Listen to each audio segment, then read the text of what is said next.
यो चाहिँ बाँस फुलेको है साथीहरू, यसरी फुल्दो रहेछ है बाँस चाहिँ।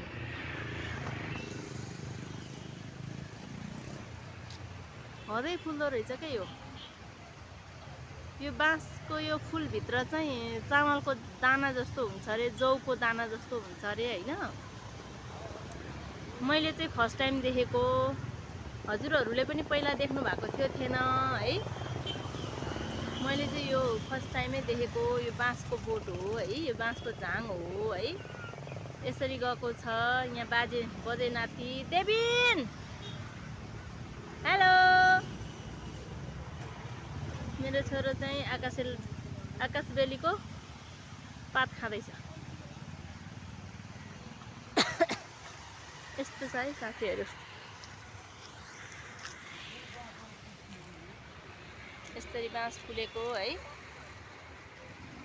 के गर्नु, बाँस फुल्यो भने चाहिँ अनिकाल लाग्छ अरे।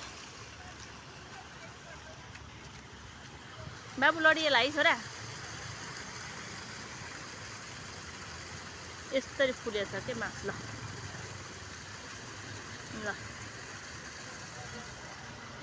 यही हो झाङ चाहिँ है, यसरी फुले ल।